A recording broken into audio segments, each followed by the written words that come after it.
Radio rocking Rajsamand, fun से future की ओर।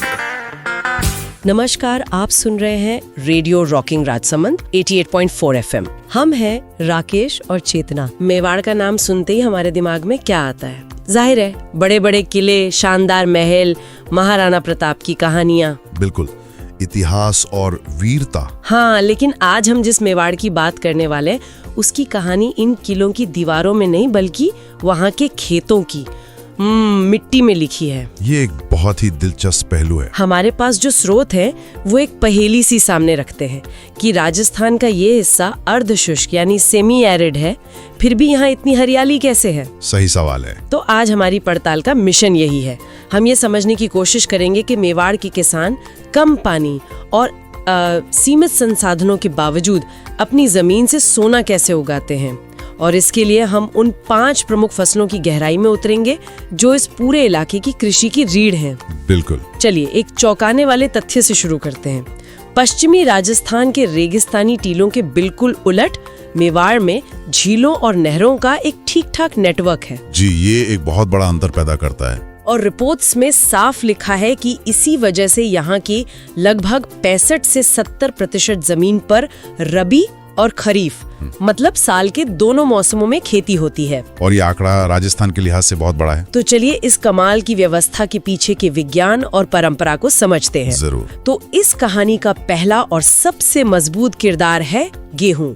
स्रोतों में इसे मेवाड़ का जीवन आधार कहा गया है। बिल्कुल, ये रबी की मुख्य फसल है जो नवंबर से मार्च के बीच उगाई जाती है। उदयपुर राजसमंद के इलाके में तो शायद ही कोई ऐसा गांव होगा जहां गेहूं की खेती ना होती हो। और इसे जीवन आधार कहने की वजह सिर्फ रोटी नहीं है, ये किसानों के लिए एक तरह का आर्थिक सुरक्षा कवच है। आर्थिक सुरक्षा कवच कैसे? सरकार इस पर न्यूनतम समर्थन मूल्य यानी MSP देती है। अच्छा, इसका मतलब है कि बाजार में भाव चाहे कितना भी ऊपर नीचे हो, किसान को एक तयशुदा रकम मिलेगी ही मिलेगी। अच्छा, तो मतलब किसान को ये टेंशन नहीं लेनी पड़ती कि फसल का क्या दाम मिलेगा। ये तो एक तरह का सेफ्टी नेट हो गया। बिल्कुल, ये एक बहुत बड़ी तसल्ली है। और इसका फायदा यहीं खत्म नहीं होता।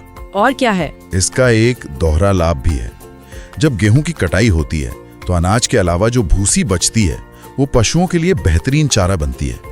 मेवाड़ में खेती और पशुपालन साथ साथ चलते हैं। हाँ, ये तो है। तो गेहूं इंसान का पेट भी भरता है और जानवरों का भी। ये एक पूरी साइकिल है। हाँ, इन रिपोर्ट्स में एक चेतावनी भी है। वो क्या? समय पर बुआई। अगर नवंबर दिसंबर तक बुआई नहीं हुई तो बाद में जब गर्मी बढ़ती है तो दाना सिकुड़ जाता है और उसकी क्वालिटी गिर जाती है। तो गेहूं हो गया किसानों के लिए सुरक्षा और स्थिरता का प्रतीक।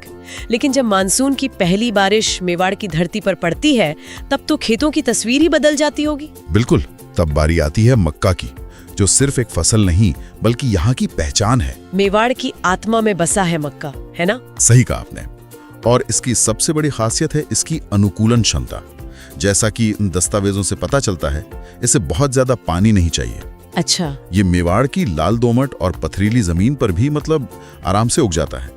ये एक बहुत ही लचीली फसल है। और इसका इस्तेमाल भी तो कई तरह से होता है। हाँ, इसका लाभ भी बहुआयामी है। जब पौधा हरा होता है तो उसे काटकर पशुओं को खिलाया जाता है, जिसे साइलेज कहते हैं। दाना पकने पर वो इंसानों के काम आता है। यहाँ की मशहूर राब और रोटी इसी से बनती है। हाँ, और अब तो इसका औद्योगिक इस्तेमाल भी बढ़ गया है। इससे कॉर्न ऑयल, स्टार्च, ग्लूकोज जैसी चीजें बनती हैं। मैंने पढ़ा है कि उदयपुर के पास कुछ मक्का प्रोसेसिंग यूनिट्स भी लगी है। क्या इन स्रोतों में ये बताया गया है कि इनसे किसानों की जिंदगी में क्या फर्क पड़ा है? ये एक बहुत महत्वपूर्ण बिंदु है। इन यूनिट्स के लगने से किसानों को एक सीधा बाजार मिल गया है। मतलब बिचौलियों का काम खत्म? काफी हद तक। पहले उन्हें अपनी उपज बेचने के लिए दूर की मंडियों पर निर्भर रहना पड़ता था, जहां सही दाम नहीं मिलता था। अब वे सीधे फैक्ट्री को अपनी उपज बेच सकते हैं, जिससे उन्हें बेहतर दाम मिलता है। और शहर तक ट्रांसपोर्ट का खर्चा भी बचता होगा। बिल्कुल, ये स्थानीय अर्थव्यवस्था के लिए गेम चेंजर साबित हुआ है। तो एक तरफ गेहूं जो स्थिरता देता है, दूसरी तरफ मक्का जो परंपरा और लचीलेपन का प्रतीक है। लेकिन पिछले कुछ दशकों में एक और खिलाड़ी ने मैदान में एंट्री मारी है। सोयाबीन। हाँ, और आते ही सबका ध्यान अपनी ओर खींच लिया है। स्रोतों में इसे बार बार स्वर्ण फसल या गोल्डन क्रॉप कहा गया है। मुझे तो पहले लगा कि ये सिर्फ इसकी ऊंची कीमत की वजह से होगा। कीमत तो एक कारण है ही। इससे तेल बनता है, सोया मिल्क और टोफू जैसे प्रोडक्ट्स बनते हैं जिनकी बाजार में अच्छी मांग है। लेकिन इसका असली सोना इसकी कीमत में नहीं बल्कि इसकी जड़ों में छिपा है। जड़ों में? वो कैसे? सोयाबीन की फसल में एक जादुई गुण होता है जिसे नाइट्रोजन स्थिरीकरण कहते हैं। एक मिनट, नाइट्रोजन स्थिरीकरण, ये तो सुनने में काफी साइंटिफिक लग रहा है। आसान शब्दों में इसका क्या मतलब हुआ? हाँ बिल्कुल, आसान भाषा में कहें तो ये पौधा हवा में मौजूद नाइट्रोजन को खींचकर अपनी जड़ों के जरिए जमीन में जमा कर देता है। अच्छा। और नाइट्रोजन पौधों के लिए सबसे जरूरी पोषक तत्व है, एक तरह का प्राकृतिक यूरिया समझ लीजिए। अरे वाह, मतलब ये फसल पैसा कमाने के साथ साथ जमीन की सेहत भी मुफ्त में सुधार रही है। ये तो by one get one free वाली बात हो गई। बिल्कुल, किसान का खाद का खर्चा बच गया, यही इसकी सबसे बड़ी खूबी है। तो जब सोयाबीन के बाद गेहूं बोते होंगे तो उन्हें कम रासायनिक खाद डालनी पड़ती है, जमीन की सेहत भी बनी रहती है और लागत भी कम होती है। इसीलिए इसे स्वर्ण फसल कहना बिल्कुल सही है। ये तो सच में कमाल है। अब बात करते हैं सर्दियों की एक और महत्वपूर्ण फसल की, सरसों। रिपोर्ट्स बताती हैं कि राजसमंद जिले में तो इसकी खेती बड़े पैमाने पर होती है। जी, सरसों भी किसानों के लिए कई दरवाजे खोलती है। इसका मुख्य उत्पाद तो तेल है ही, जो हर घर में इस्तेमाल होता है। और तेल निकालने के बाद जो खली बचती है वो पशुओं के चारे के काम आती होगी। बिल्कुल, प्रोटीन से भरपूर चारा, इससे दूध का उत्पादन बढ़ता है। तो ये भी गेहूं की तरह खेती और पशुपालन को एक साथ जोड़ती है। तेल और खली तो समझ आता है, ये तो जाने पहचाने फायदे हैं। लेकिन इन रिपोर्ट्स में एक और बहुत ही दिलचस्प बात लिखी थी, शहद के बारे में। हाँ, और ये किसानों के लिए एक तरह का बोनस है। जब सर्दियों में सरसों के खेत पीले फूलों से लहलहा उठते हैं तो वो पूरा इलाका मधुमक्खियों के लिए एक दावत जैसा बन जाता है। तो किसान मधुमक्खी पालन भी करते हैं।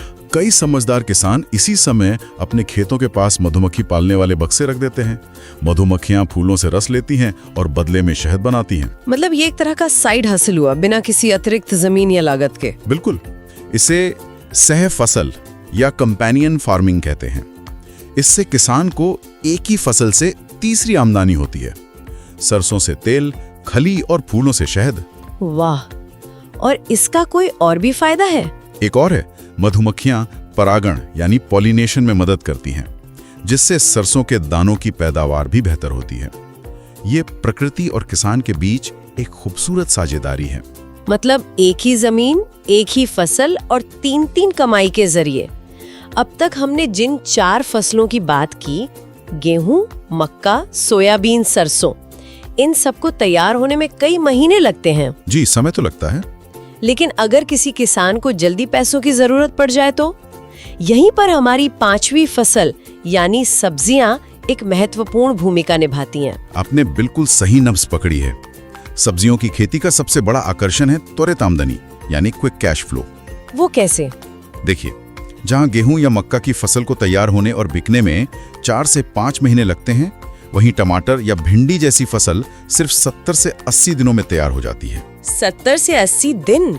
इसका मतलब तो ये हुआ कि जहां किसान गेहूं की एक फसल लेता है, उतने समय में वो सब्जियों की 2 या 3 फसलें भी निकाल सकता है। बिल्कुल, इससे तो घर में लगातार पैसा आता रहेगा। तो किसान की रोजमर्रा की जरूरतें पूरी होती रहती हैं। हाँ, और उसे अगली बड़ी फसल के लिए बीज और खाद खरीदने के लिए कर्ज नहीं लेना पड़ता। और अब ड्रिप सिंचाई जैसी नई तकनीकों ने इसे और भी आसान बना दिया। पानी की बचत भी होती होगी इससे। भारी बचत होती है, जो राजस्थान जैसे राज्य के लिए किसी वरदान से कम नहीं है। और ये सब्जियां बिकती कहाँ हैं? सिर्फ स्थानीय बाजारों में? नहीं, अब ऐसा नहीं है। ये एक संगठित व्यवसाय बन गया है। यहाँ की ताजा सब्जियां न केवल स्थानीय मंडियों में बल्कि उदयपुर, अहमदाबाद और यहाँ तक कि दिल्ली जैसे बड़े शहरों तक भेजी जाती हैं। तो अब तक हमने इन 5 अलग-अलग फसलों की कहानी सुनी, लेकिन अब सबसे बड़ा सवाल ये है कि ये सिर्फ 5 अलग-अलग कहानियां हैं या ये सब मिलकर एक बड़ी कहानी बनाती हैं? यही मेवाड़ की कृषि का असली सार है। ये सब मिलकर एक बड़ी कहानी ही बनाती हैं। कैसे? ये पूरा सिस्टम एक साथ काम कैसे करता है? देखिए, यह एक मिश्रित और संतुलित प्रणाली है। यहाँ का किसान अपनी सारी उम्मीदें किसी एक फसल पर नहीं लगाता, वो अपने जोखिम को बांट देता है। फसल चक्र अपनाकर। जी, खरीफ के मौसम में वो मक्का या सोयाबीन उगाते हैं और जब वो फसल कट जाती है तो उसी खेत में रबी के मौसम में गेहूं या सरसों की खेती करते हैं। इसे एक उदाहरण से समझाइए। मान लीजिए किसी साल मॉनसून कमजोर रहता है, बारिश कम होती है, तब क्या होगा? बहुत अच्छा सवाल। ऐसी स्थिति में सोयाबीन की फसल, जिसे थोड़ा ज्यादा पानी चाहिए, शायद अच्छी ना हो पाए, लेकिन मक्का जिसे कम पानी की जरूरत होती है वो किसान को संभाल लेगी। अच्छा, तो उसे भारी नुकसान नहीं होगा। सही।